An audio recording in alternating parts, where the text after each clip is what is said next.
La vision du frère Kouamé Louis-David. Chapitre 1. Puis voici sur des terres glaciales, des terres forestières, savanes et désertiques, il y avait des ténèbres, et l'Esprit de Dieu se mouvait au-dessus d'elles.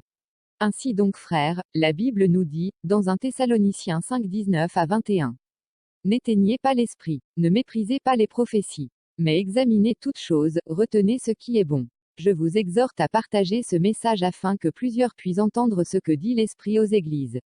Car il annonce des événements marquants et troublants. Certains seront marqués dans votre histoire comme des faits historiques. Ainsi certains seront des événements de joie, d'autres de tristesse, et certains de pleurs.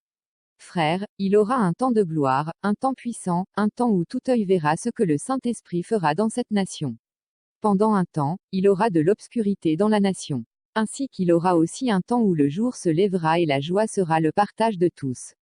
Bien-aimés, il aura des hommes et des femmes qui porteront en eux la flamme du Saint-Esprit. Ils seront des hommes et des femmes de paix. Puis il aura une nouvelle tendance, dans plusieurs grandes églises, certains croyants abandonneront Christ pour se construire un sanctuaire fait selon leur intelligence. Ils serviront selon un culte d'intellectualisme. Ainsi l'intelligence humaine influencera beaucoup de croyants canadiens dans les temps qui s'approchent et je vois beaucoup abandonner la foi, et l'Église sera morte, une Église endormie.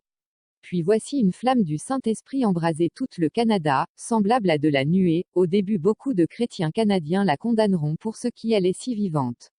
Ainsi heureux en ce temps ceux qui auront le Saint-Esprit, ils démontreront qu'ils sont des vrais enfants de Dieu. Ça serait un temps, où chaque enfant de Dieu démontrera la puissance du Saint-Esprit, dans tout ce qu'il fera, ainsi donc ce temps incontournable. Et les enfants de Dieu seront de post-stratégie du Canada. Malheureusement, par manque de vigilance, une main instruite fera chuter l'Église dans une bassesse à telle que plusieurs grandes églises canadiennes baseront leurs fondements dans le satanisme. Comme dans une ville paisible, nous étions dans un champ de blé mûr et ceux qui s'occupaient de la moisson étaient en de petits nombres. La majorité était plongée dans l'occultisme, c'était une histoire de matérialisme, chacun était dans une préoccupation de son propre bien.